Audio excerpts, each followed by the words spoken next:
Hey guys, welcome to the Informative Educator podcast. And today we're going to be talking about one thing that's actually very important in the choral classroom, and I guess the music classroom in general, is choosing repertoire for your concert. And one thing that people don't understand is that this is more than just choosing what songs that your choir is going to be singing for the semester. There are a lot of things that actually impact what goes into this decision. So we'll go into a little bit more detail a little later, but stick around and listen to what we have.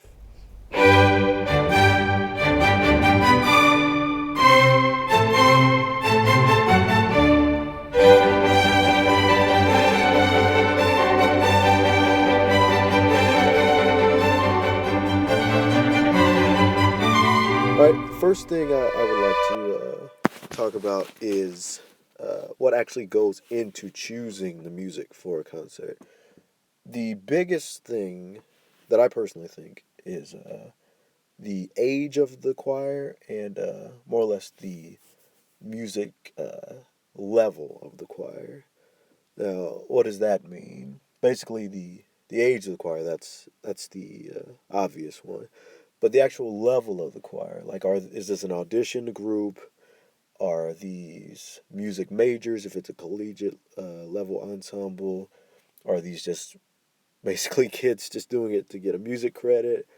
That all goes into the final mindset of what you want to be picking.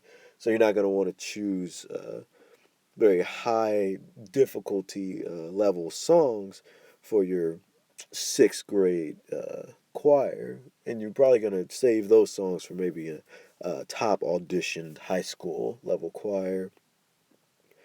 And another thing is you want to be involved with the students. So if it is a non audition group who is more or less trying to get their music credit, you should probably throw in some popular songs or songs that they would like to sing, songs that they would care about.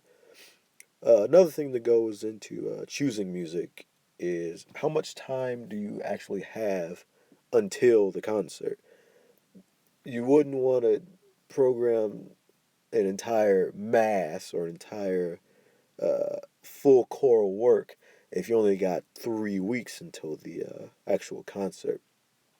Then you should probably, choose, say, hey, we just did our fall concert and we have 5 weeks until Christmas. Maybe we should just do some pretty well known Christmas songs or some pretty easily learnable Christmas songs if you want to do, say, a whole Christmas concert based around them. Lastly, one thing that goes into actually choosing the music would be where's the concert going to be located? There are many churches which have wonderful acoustics, but some songs just do not work in very live spaces. For instance, if you have a song with a lot of moving parts and it's a very fast song, it tends to get mushy and very muddled in a very live space. So then you want to choose songs that are slower and songs that are more basically songs that will flourish in the live setting and won't be mushy. Songs that actually will utilize the live setup. Some things to look for when choosing music for a concert is you tend to want differing styles of music. You don't want to do an entire concert of just one style of music, and that doesn't mean you can't have a theme, but try to revolve different aspects of different genres into that theme. Like I brought up the idea of a Christmas concert. You can have many Christmas songs, but you can have an Africa themed Christmas song. You can have a classical Christmas song, and you can have a pop arrangement from something like Charlie Brown or something like Frozen. Something that people would respond to in a very positive way. Songs that most people would know, and even if it isn't a themed concert, you want to get a nice well-rounded group of songs that actually have, difference in styles, difference in text, some different languages would actually help. And then these all go into your teaching aspects as well. What do you want the students to get out of these songs? Because we can all just sing songs, but it's important to actually get the students to learn these different aspects of music. Another thing to look for are the vocal qualities of the music itself. And when I say that, I mean how high do the sopranos go, how low do the basses go, and kind of dial that in based on your choir. Like if you know you have a choir full of 20 girls and 5 guys, maybe this should be a song that doesn't feature a lot of guy involvement. Maybe some soprano alto bass literature, even just some two-part men and women things could probably help.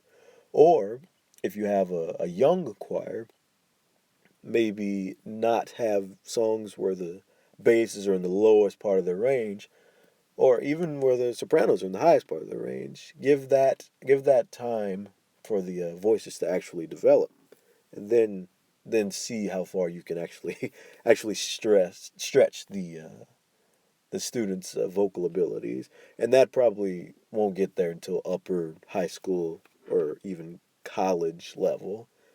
Um, so just give it some time, and then actually learn your choir's abilities, and then that'll all come and fall into place. Um, Next, I want to talk about where exactly do you look for music, and the big thing that I want to focus on is try to find as much free music as possible.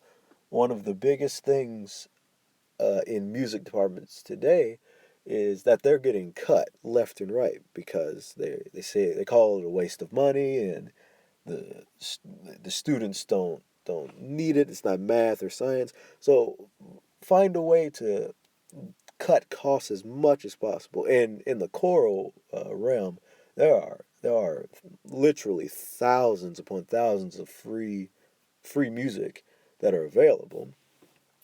There's the website's CPDL, which is the Choral Public Domain Library, which has just thousands of songs, all perfectly legal to use and distribute among your choir. Most schools have a choral library, which has just songs that previous teachers have paid for. So you learn your school's choral library, um, to actually pick songs that you know will actually work well with your choir, and honestly, just maybe even arrange some songs yourself. If it's a Christmas song or a pop song, we most of us actually have the abilities to arrange these songs for our choirs ourselves, and that's something that you can print out yourself and give to your choir yourself. So it's actually a very valid concept, and I've actually done it with some choirs myself. Of course, you can buy music, and there are many places to buy music, such as J.W. Pepper is probably the biggest one, and even composer websites themselves, or publishers' websites, such as Walton Music and G. Shermer and places like that. And it's important to know your limit, so to speak. Know how much you actually are getting into, because it's your first year teaching, and you want to go crazy and buy all this music, but you actually need to focus in, actually set aside a certain amount of money, buy the songs that you know you want to do and you know your choir can do, and then go from there, and maybe give a couple of pieces like, hey, maybe I'll try this out. Hey, maybe they'll like this. And if it doesn't work, save it for the next year. You just don't want to buy too much music and get overwhelmed, and then you're running out of money, and then your program is at stake. So basically, focus in, uh, buy songs that you know will work, and buy songs with staying power that you can use over and over again if need be. Not every year necessarily, but basically in the common rotation of choirs, which is about 4 years.